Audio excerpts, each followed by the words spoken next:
All Maryana right. Kessel, how are you? It's good to see you. I'm doing so well. It's so good to see you too. How are you, Tom?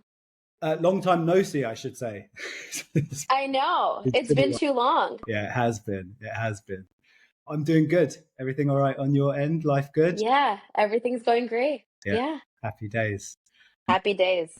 So, I want to start with just sort of the background, how you've got to where you have today. It seems like you've been quite good at picking winners along the way. So, speaking to some of those journeys along the way would be useful, and just want to kind of give any viewers the lowdown on what you've done and where you're at today. Yeah. Well, I appreciate that. Yeah, I've been really lucky. So I grew up in the Bay Area. I got very fortunate that Box was my first job out of school. I started as an SDR. I actually had 13 interviews there. I just kept coming back, and someone was like, "You would be a good SDR." And so that's how it all got started. Nice. Um, yeah, did the SDR role, went into the AE role. We went through the IPO. And then after that, I joined Flexport as the sixth AE, employee 102. I was a mid-market AE, enterprise, and then global key accounts. I became a manager and then a director. Had a stint as a head of sales at a data privacy company, started a consulting company where we met. And then I realized that, healthcare is really the only thing that actually matters. So I joined Modern Health to lead their enterprise team. And I was there for 3 years prior to coming to Latent. Very cool. And shout out Yeah. to the legend that is Ryan Bash for the Biggest shout out. for the intro in the first place, Yes. and just Yes. reaffirms my stance on great people knowing other great people. Yeah. I would walk through fire for Ryan. So Yeah, I think a lot huge of people. shout out to him. I think a lot of people would say the same thing. Uh, Definitely. so then let's talk about what you're doing today. And we know each other not from what you're doing today. We've known each other for a while now, and Yeah. but we do know each other from what you're doing today because we are partnered. Yes. Yeah. Think we've got some exciting news coming up soon, which we hopefully will be able to celebrate there. But yeah, maybe Yes. just give us an overview of maybe why you joined, what you're sort of putting Yeah. together, and anything else you'd like to talk about with regards to Latent.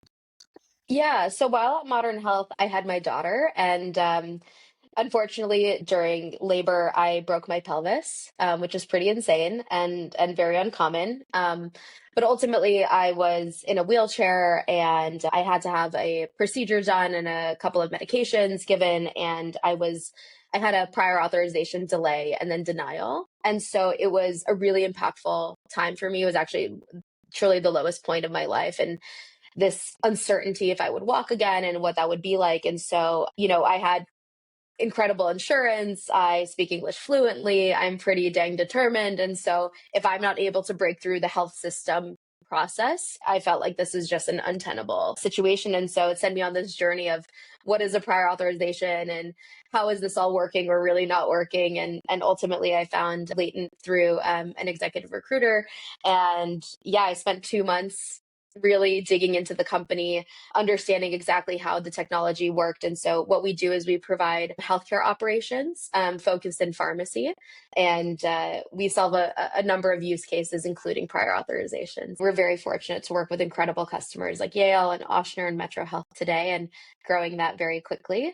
And so, when I learned about Latent, and shout out to Brandon Herman for that, I was just, the stars had really aligned. This is something that I really, really care about deeply. And, I don't think that we should accept the way that workflows happen today that lead to these kinds of really challenging and very difficult situations for patients. So, yeah, I love what we do here and very excited So about our very growth. close to the heart, this one. Yes, And yes, you are actively hiring. I know that because we are actively working. yes. What are you hiring for? Who are you looking to join there?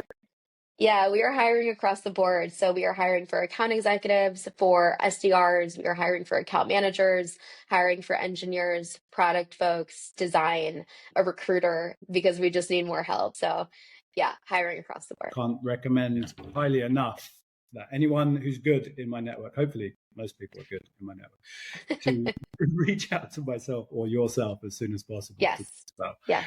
what you got going on. Well, speaking of hiring, I think that's why we're actually here. Yeah. and I know you know a hell of a lot on the subject. So I would love to just kick off with the numbers. What have you seen over the years? How many people have you hired, directly Yeah, or indirectly? if direct and indirect, probably over 100, if not more. Directly around 30, I would say. And then that gives you a good grounding as maybe to have some hiring surprises, I imagine, from time to time. Yeah. Maybe if you could tell us the stories of your best and worst hiring surprises. Yeah, those won't be named because that's just mean. But I think, folks can, especially in sales hiring, right? Confidence is a lot of it.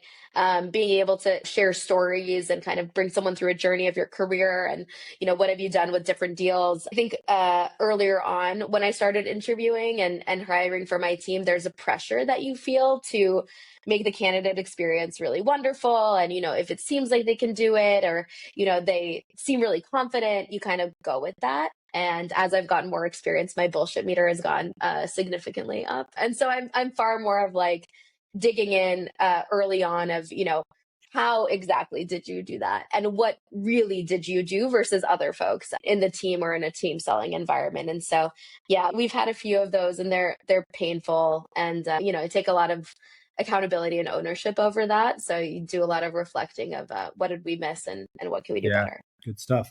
So then I know your network is extremely strong. You've Thank you. been alongside a lot of A players over the years. I'm just wondering, sort of today, what your approach or sort of secret weapon to sourcing top talent is. Yeah, I think good people know good people. So, we all like if you find top performers, they generally hold themselves to unreasonable standards and they would expect that of their peers. I feel like, there's very much the idea that I had joining Latent was I wanted to join an Olympic Yeah. team. Everyone is an Olympian in a slightly different sport, but everyone is an Olympian. And my team definitely holds that mentality. I would say that my secret weapon is I really don't let people off the hook very easily. So if you're explaining something or I always start off in my interviews explaining my background and my story, and I do it in more of a storytelling fashion to kind of give someone a layup of this is what you should do because take me along the journey of your life. I start with where I was born and how what I did at uni and et cetera. And then if they don't follow that, I start to kind of dig in of like, okay, well, how do you, share a story or craft a narrative around why someone should, be interested in your product. And yeah, I would say that, as folks kind of share different parts of their backgrounds or their stories, I think my secret weapon is I will dig in and I'll like a dog on a bone, like I'll hold on until you tell me not So to. nothing, It gets to the root of things pretty nothing quickly. surface level with Maryanna. No, no, we get deep quick. Good. Weirdest interview moment. I'm sure you've seen some stuff along the way. Oh my God. Yeah. You get weird situations. I remember one person was theragunning during an interview, and I was like, that like massager thing. I was like, yeah, that's so weird. People have said wild things to me. I like there was a person who, yeah, it's like definitely not safe to say on a podcast, but like truly, I mean, it's hard to say things that I will be shocked by, but like it was shocking of like, and I did this and F this and blood this. And I was like, yo, like we're in a different type of environment right now. So yeah, I had someone's dog throw up during an interview. I like saw it happen. It was like, you know what I mean? Like there's like, and that one I think is actually one of the better ones because it's like so Yeah. human. And like, how do you respond and how do you, work with someone through that? So yeah, I would say that was the positive. That interview actually went quite well. Talk about an icebreaker. Just have your dog Yeah, throw exactly. Amazing. Okay, so moving on. Now, not to give away too much in terms of your tricks of the trade, but do you have Mhm. an unconventional or sort of secret interview question or tactic?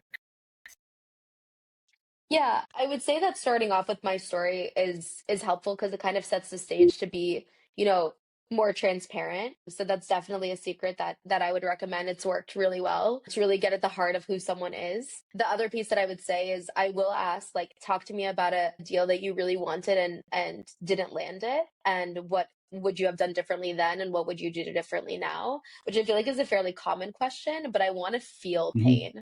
What I want is that person to experience that moment because that is what drives those top performers. Like I can talk all day long about wonderful deals that I've done that have been meaningful to me for various reasons, but I will never forget the ones that I didn't get.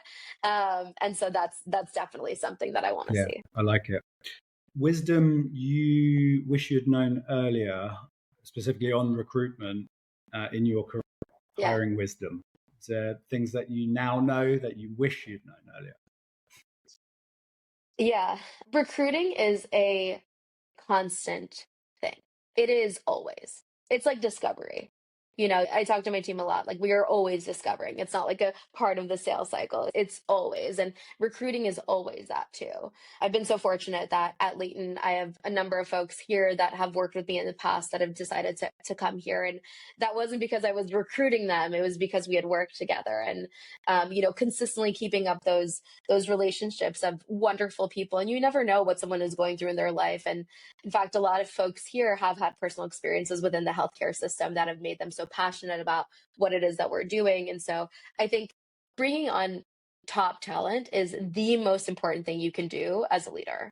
And to do that well, you have to always be recruiting, always be, speaking about what it is that your company is doing, what culture that you're developing, and making it a place where, actively building a place where people want to be to do their best work. So I think that the piece that I would tell myself is that just because you hired an amazing person does not mean you're done. Just because you don't have headcount open right now does not mean you're done. You got to keep going. You got to keep doing the work every It's day. never ending. Never Also, a ending. red flag. That's beautiful, though, Yeah, yeah, right? Like, I think it's it a is beautiful a thing. red flag as well for any sales leader that is unable to bring folks from their past across with them, should they, want to or not. It is very telling, I would say. I'll be really transparent. The first time I was the head of sales, I really struggled with that. And I think it should have shown me that I just wasn't Yeah, ready at that point. And that's okay, right? That was 5 years ago. And, I had a moment where I was like, it's my time. And it certainly wasn't my time. And, go back to the drawing board and build again. And this time it is my time. And yeah, so I think with that comes experience. And that's okay. It was very painful. I'm not gonna lie, but I think now having gone through that, I'm able to build a team in a very intentional way here and, create the energy and the culture of excellence that I think that Leighton yeah. deserves. Right place, right time, right sales leader. Yeah. Maryanna, thank Thank you you. so much. I'm going to be seeing you soon, no doubt, because again, we've Yes, got work to do.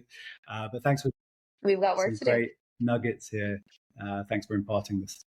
It was a pleasure, Tom. Thank Thanks so you. much.